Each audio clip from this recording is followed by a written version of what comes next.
Okay, guys, let's have a look at the PSL results. Just a quick blitz through some of the big ones. Starting on Friday, Chippa United, Golden Arrows. For Arrows, missing the opportunity to close in on the top 8, I figure with that result. 1-1, a fair result? Very quick. Yeah. I expected Chippa to win at home. At home, I guess. Given their form. I mean, Clinton Larson still continues his unbeaten run. Larson playing against his former team. Sure. Larson against his former Extra team. motivations, yeah. You know, there were quite a number of different dynamics there. But even when predicting the scores, I remember earlier I was having a chat with a friend of mine who was asking me about the scores and predictions and that for the weekend. And, I had my money on Chippa edging it 2-1. So surprised in the end, actually, that Golden Arrows were the ones to score first. But I expected Chippa to win, not necessarily comfortably, because the way Khompela has been setting up his team recently since he arrived at Golden Arrows has been impressive. But I thought at home, Chippa, new look Chippa, new coach on some type of unbeaten run would win that one. Okay, cool. And then moving on to Polokwane City versus Kaizer Chiefs. The keeper crisis deepens. Yeah, he's got some decisions to make. I mean, as far as the goalkeeping department, just give Bruce a chance. I was listening to Mirandov's soundbite. Yeah. He was irritated. He was irritated. In fact, he doesn't know what to say anymore about the goalkeeping situation in Kaizer Chiefs. Yeah. But you see what the problem is? When you go for cheap material, you'll get cheap results. Right. This is the situation. You go for cheap material, you'll get this. Yeah. And we knew it was just a matter of time. Yeah, we knew even this one would do this. Yeah, we knew he was in the same WhatsApp group as Visual Freeze. Yes. And now the danger is his teammates, the back four, the back three that usually plays in front of him. When are they going to start trusting him? Yeah. It's a challenge. Yeah.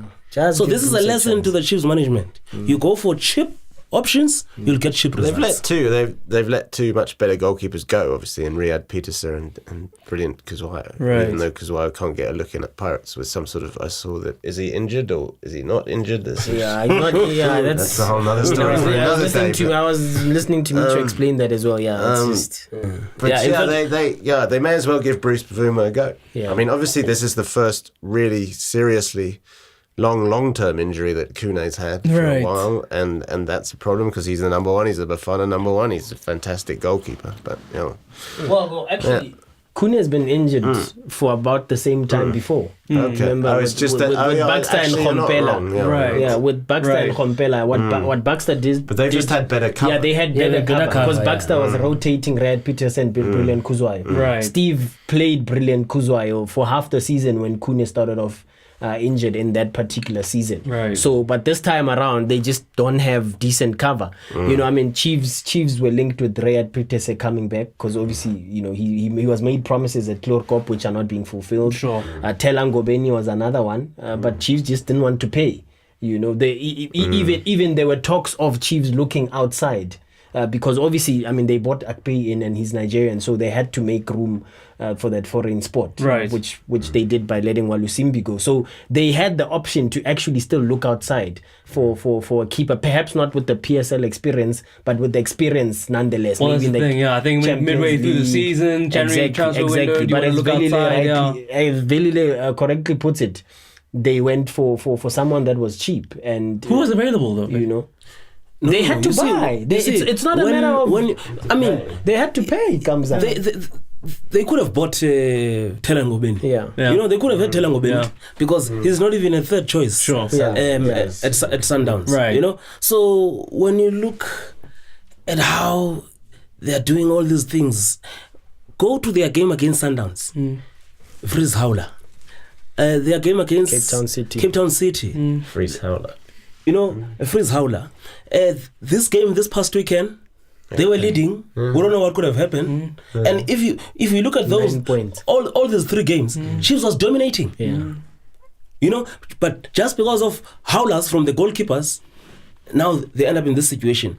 And this is a team that for a very long time was reputed to have a very strong yeah. goalkeeping department. Sure, of course. You know, but the moment they started, and in fact, another point around this was that Chiefs, even now, they were not looking for someone to challenge Kune. Yeah. As a number one, they were looking for someone who will play number 2. Sure. But And now, how many goalkeepers are going to want to do that? right? let's go back. Yeah. Let's go back to the last 5 seasons. Which season Kune has ever finished 100%? Not been injured. And actually, given his injury, I have a goalkeeper friend of mine who showed me and the exact similar injury on his shoulder. He said when he was playing, he was never able to play 6 games in a row because of that shoulder injury. He had to play through injections. He had to play through pain because his club at that time did not have a competent backup keeper. Now Kune coming back, similar injury. I think it's his left shoulder. I can't remember. I think it might be his left shoulder. He quite possibly. Obviously, the medicine has changed now. Yeah. Maybe the doctors can manage it better, but quite possibly Kune might never be in a position where he can actually finish a season, or he would have to be rotated. He might not be able to go 10 games in a row without feeling pain or having to pay through the pain or with injections and what have you. So Chiefs actually next season they have to go and buy a But proper. then, contrary proper to that, like they're paying Billiat obviously a fat salary. They're paying Manyama a decent amount of money. They had to Castro pay. They had to probably pay on a high Sundown. also. They had to pay Fulton Pakhlele more than Sundowns were paying. So he's on a decent wage. Yeah.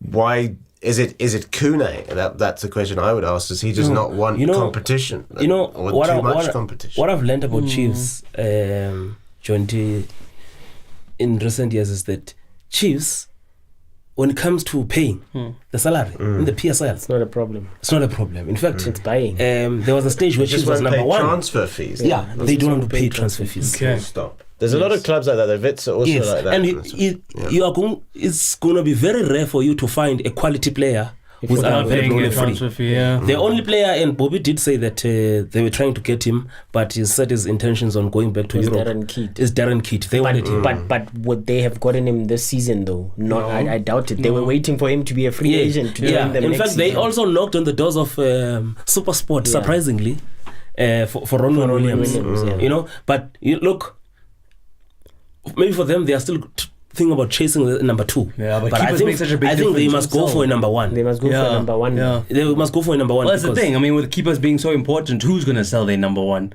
for nothing? It's going to have to be a big transfer fee. Kune's not getting any younger. Yeah, they're gonna need to replace him. He'll be 32 next season. Now he's got a proper injury that's gonna set back his career in some ways. Obviously, I'm preempting here, but given how serious this injury is, he might never really fully recover. He might really need a proper backup and actually competition, so that if the coach rotates the squad, he doesn't feel it. There's no drop in quality. Yes, exactly. There could be a wholesale somewhere at the end of the season. There will be. It will be. Okay, you let us know the location as we get closer. We don't want to unsettle players. Let's move on to Cape Town City versus Maritzburg United. Yeah, you know, Benny doing what he does with his team when he gets them to play well and heaping the misery on Eric Tinkler. Who, you know, I'm sure at times wonders what he was thinking taking this one on, but Well, he got one win. well, that's the thing, though. I mean, City are that's very the good thing. at home. City are very good in Cape Town. And they They're score very goals, difficult to beat, and they score Yeah. lots of goals. I think they've now scored more goals than anyone else in the league. They're the top Yeah. scorers, just Yeah. ahead of Pirates. Yeah. But I think that they've done remarkably well of late, considering obviously they've now lost Nadada and Pucha for the rest of the season. sure. They lost Patosi to Iran. I think that was a surprise, even for them. the money. The offer came in, the big money money. offer. That was always But the deal, right? Yeah. Yeah. And to be fair, they've put their money where their mouth is in terms of bringing in Travis Gray and bringing in this. They've got I'd two- never heard of Mark David, Chris eh? David. Chris David. My mind went to Craig David, the British soul singer. Same here. Chris David, and we'll see what he can bring. But they've been very good. The goalkeeper Löwenberg that they've brought in that I hadn't heard of. The Kutcher, even, so they've been very good. Even at Khalani, scouting players. when he came back, a lot of people were like, "Who's this guy?" But and Gift Links has done very well, and he got a goal. So they seem to have a very good squad, and Benny is proving himself an astute coach. And to be fair to Benny McCarthy, he didn't just turn up in South Africa as Bafana's leading scorer and go, I'm Bafana's leading scorer, give me a job. He got himself all the coaching licenses. He did a bit of a stint in Belgium and that kind of thing. So he did all the hard work that a coach should do to become a coach, and he's done very well, I think. But do you think they can keep him? Benny? Yeah. He's wanted. Let's talk that super sport. He's a wanted man there. I think Benny already has got the next address. Well, there's the thing though, is when you're Cape Town City doing what they're doing now, right? Is super sport a step up? Well, that's a question, because Eric Tinkler, in his mind at the time, super sport were definitely a step up. Right. Even though I think that season Cape Town City finished higher than super sport. Yeah, but you know what? SuperSport is an established team. Yeah. Taking nothing away from Cape Town City, and even in terms of profile on the continent, as a football brand, SuperSport United is a bigger team. Achievements and everything. Sure. Budget and everything. Don't ask me how I know the books. But I was about to say, how much bigger is the budget? Double the budget, 3 times the budget? The side business as an accountant. You know this debate that we usually have. Who's the highest paid player? Hey, somebody at SuperSport once called me. Hey, Baba, don't go on national radio and say so and so. Yeah. Have you seen other teams' budgets? Yeah. And I was like, what are you talking about? I said, hey, we are paying people US dollars here. Look, I mean, just to Velile's point, the Tusopala saga right now, Stan Matthews is on the record saying Tusopala could very well be the highest paid player in the PSL. And everyone was like, what? What? But what is that though? Is it the price you're going to have to pay to avoid players being lured by what is more glamorous teams, maybe as Sundowns, Chiefs and Pirates? Why do you overpay like that? Is it sustainable? I mean, if you look at now the results and you look at that very player not being able to contribute to the cause, have they got the right model in place? I mean, I can understand that call. The guy was gloating, but Kamza, I know that's the previous home, right? The other side, the podcast side. No. We're paid much, but that is still one company. Yeah? I guess. Yeah. I was paying Tusopala. Sponsorship. They took some from my salary. Yeah, because SuperSport, think about it. Yeah, for sure. This is the team that owns the league anyway. In a way. Yeah, no, it's very Big Vest, they won't pay Unless the it transfer. casts a step in. They won't pay the transfer. Hey, I'm not entering this one. We had a long debate on this one. The Vets, for instance, SuperSport as well. They won't pay the transfer fees. They'll wait for the contracts to run down, but wait for the contract to run down. But when it comes to the salaries, so let's not be quick to say, oh, Sundowns, that's unprecedented. I mean, the owner now owns a bank. I mean, really. he's literally printing money. I mean, he's literally printing money. I've seen some Chiefs and Paris fans on Twitter calling the club is an NPO. An NPO. That'd be exactly. Is he fair? Right off. Fair enough. But you definitely can't discount SuperSport. So and that's one of the reasons why Eric Tinkler was lured away. Let's go back. Kevin Johnson, when he was at Platinum Stars, when it looked like he could do something with that team, they was lured away. So that's it. I mean, Gavin Hunt must have been getting Lured paid from well, Leopard. Or Swallows, yeah. And then also even from there, the point I'm making is that moving from SuperSport to Vets, it shows you just those two teams. You can talk about not paying the transfer fees, but when it actually comes to paying the salaries, I mean, why would Gavin, who hates moving, had been at SuperSport for 6-7 seasons, and all of a sudden jumps to Bidvest Vets, who were, on a lot of occasion, most seasons considered to be also runs of the Premiership. In terms of where they would finish, just there about maybe winning a trophy here and there, but going there to try and challenge for the championship. So I think Benny has a tough decision to make. So I can never quite buy into Witz's kind of poor man that comes out of the club often this thing of like, we don't have the money that other clubs have, or that. I never take them seriously. I never take them seriously. Not since Mr. Bidfest came in. Surely not. Mr. Joffy has opened up their world. Surely. Let's look at the result. Supersport at home losing to Barroca. That's the thing. I think we touched on consistency last week as well. We were talking about how Supersport, Caetano Tembo was talking about Supersport. It's the first time in 16 games that they had gone on a run where they won 3 games in a row. I was already thinking that's going to come to a halt sooner rather than later. Because consistency is an enemy of the PSL. It is. And a lot of teams. I mean, let's look at it now. Which team has won 5? Even Sundowns are struggling to string together a 5-game winning streak. That result to me didn't come as a surprise at all. I mean, Barroca now moving out of the relegation zone. I mean, it's a big 3 points for a team in their position. And you play against a team who've just beaten Pirates. You're thinking to yourself, is it that come down? Is it when the players have played a big game against the likes of Pirates, they're like, that's Barroca. And also, especially when the third game for them, where now they've won 3 games in a row, was against Pirates. So that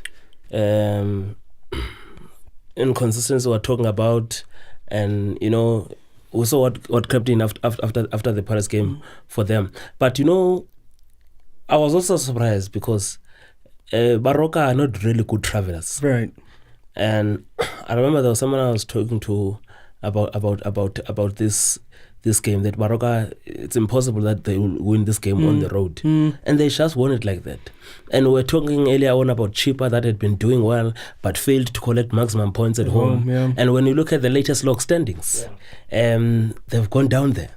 But also the difference as well, if you look at the difference, the margin, it's I mean, you look at the results from this past weekend, if you can also jump to his home team.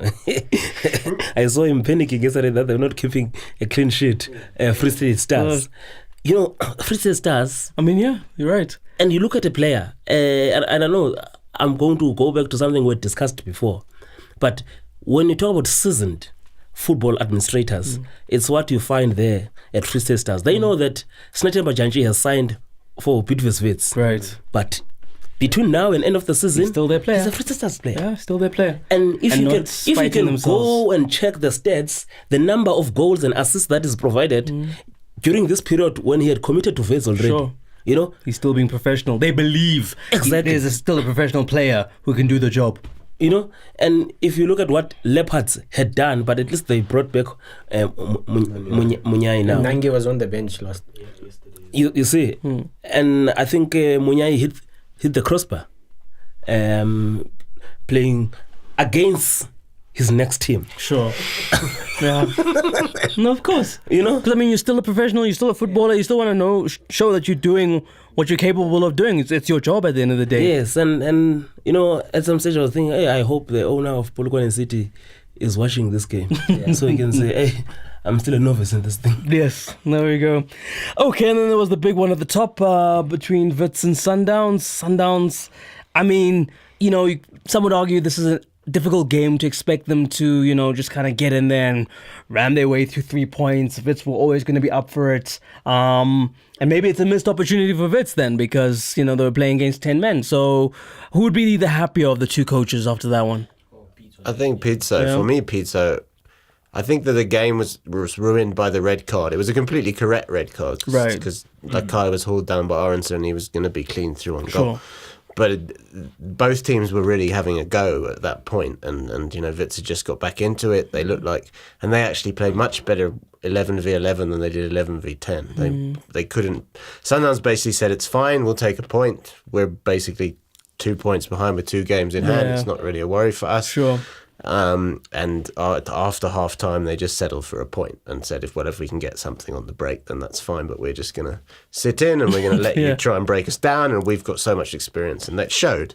Wits couldn't find a way through them. Whereas when Sundowns were attacking them, Wits had much more space in the other third to attack Sundowns, and they actually had 3 or 4 chances to score more goals. I think Motupa missed a sitter of a header before he got he did get the equaliser. So I think that for Wits, they're not on a very good run. They're not playing very well. They're not getting results, and they're not playing particularly well at the moment. And I think they're top, but it's looking pretty precarious, and more precarious by the week. I would fancy Sundowns at the moment, although obviously if Pirates can stop being Jekyll and Hyde, they're also well in it. Yeah. In fact, there's a possibility this week that the next time Wits plays, they could be 4 points behind. If Sundowns wins the two matches this week against them. Right. But Sundowns has got Cape Town City, Of course. twice in 2 weeks, and Cape Town City is still also playing Wits on Sunday. And for me, this is where I feel that this season's league title is going to be decided, because these teams are going to cancel out each other. Sure. Especially the top 4 that we're seeing at the moment, Cape Town City, because I don't want to rule out Cape Town City, because they still have to play Sundowns twice. They still have to play, I think, Pirates as well. I think so. They're playing Wits. They are playing Wits. They can decide their own fate with the results from this game. In fact, but it's possible that by the end of this week, Cape Town City will be back in the mix. And remember, they, just like Wits, they don't have to travel outside South Africa. It's just the league title for them.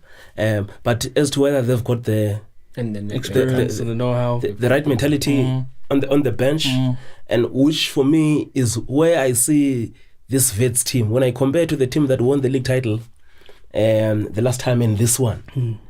I'm not sure, because they had a better squad. They had definitely had a better squad when they won the in 2017. And you look at some of the games they've lost this season, and they've already lost 5 games this season. Yeah, more. So for me, it's going to be interesting. I know that Sundowns twice this past week they missed out going to the top. And also remember, for Sundowns, it's not easy to beat Plumford and Celtic for them. No, sure. It's another bogey team like Polokwane City. They can never be. Because with the Sundowns defense, with the Sundowns defense, you've got a pacey attacker against them. You can catch them. And they struggle. Yeah, that's hence the red card. I mean, that was Lakai, But what are Chiefs deciding? The relegation. They're deciding the relegation battle. They're still in the time for the title, according to some. Mathematically, they're Chiefs. But I think they'll have a say. They'll have more of a say in the relegation battle than no. Because Chiefs has finished playing Pirates this season. Sundowns twice. They played Sundowns twice. Cape Town City. And Wits, as might as well say. I think what we touched on as well with the inconsistency makes it impossible to predict. Who's gonna, because one team will win the one week, you think, oh, these guys are flying, then they lose, so it just makes it very difficult. Yeah. Well, Pirates, speaking of inconsistency, let's focus on Pirates. There we go. 4-1. Lost to SuperSport and then did that to Amazulu. Exactly. I mean, the changes were spot on from Micho. Mahachi comes in, Mamela comes in, they score. Yeah, I think Memela was the difference on the night. I thought. Also Amazulu's tactics were also questionable. They took the lead so early and then wanted to defend the lead so early in the game. I mean, there's no way with the kind of attack that Pirates had on the pitch, you cannot maintain, sitting back and parking the bus for that long. Yeah. So remember Chiefs at FNB? Exactly. So at some point when they opened up, I mean they opened up the floodgates. So Memela, Lodge again also after that game opening up the debate about the footballer of the season as well. A couple of candidates there as well. So it was an interesting game from that point of view as well. But it's also such a schizophrenic Orlando Pirates team. I mean, what next? That's the thing. And why did the technical team celebrate like they just won a cup final? What was that about anyway? I don't know. Remember the team, they are now going to their fifth season or fifth year of having won nothing. Right. So anything we celebrate. Oh, Even at 4-1 win over Amazulu. that's cold-blooded. But also, this is an Amazulu team that had beaten Sundowns, and there's another team that they had beaten. Amazulu, they had beaten Sundowns. There's another team that they had beaten. So, Yeah, and also with, they came back from 1-0 down at and home. with Wits having just drawn with Sundowns, the door was open for them, and then Exactly. they had that pressure of having to win. So Sure. Oh, they responded well, I guess, in that state. And then we spoke about the derby, the Free State derby. I think for me, Free State Stars, you say, using their players to the maximum to get the results. But I just looked at the table after this one, and, Free State Stars, with a game in hand, if they win that game in hand, I think can go up on to number 12 or 11 on the table. The stress levels are high.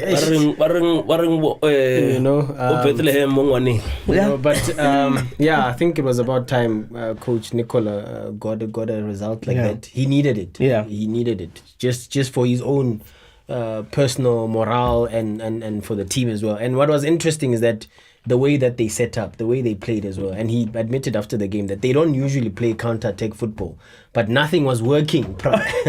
Nothing was working prior, so they had to change. You see, that's what I like it when a coach admits things like that. Yeah. That, look, it wasn't working, we had to change it around, and hence we when we changed it, we scored 3 goals. Sure. It's silly that we almost drew the game 3-3. I mean, Free State Stars, Bloemfontein Celtic scored 2 goals and had a penalty missed. So, he admitted that it's silly that the team would have given away two soft goals or silly goals, but at the end of the day, he would have taken the 3 points and just kind of breathe a little bit, because then it gives the players belief that they've got it in them, especially when you beat your provincial rivals as well.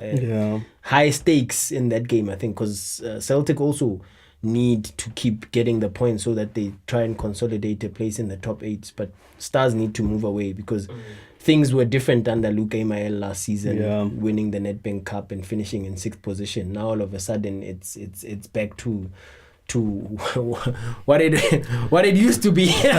Relegation scrap, season in, season out. It's also interesting how Stars has demented this derby, because even though they've not been doing well, but they've completed a double this season over Celtic. But I also, going back to your point earlier, there's where he admitted that he's learned in the PSL, because if you watched him at Township Rollers, his team was playing good football, but in this short space of time, he says he's learned that if you want results in the PSL, you don't have to play good football.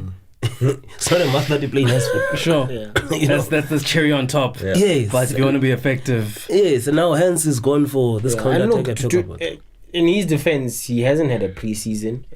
He's come on in January when the team was already struggling, and he didn't know the players. Yes, he might have known of the league because he had been linked with several clubs here, including Kaizer Chiefs before. So he knows the league. He knows of the league.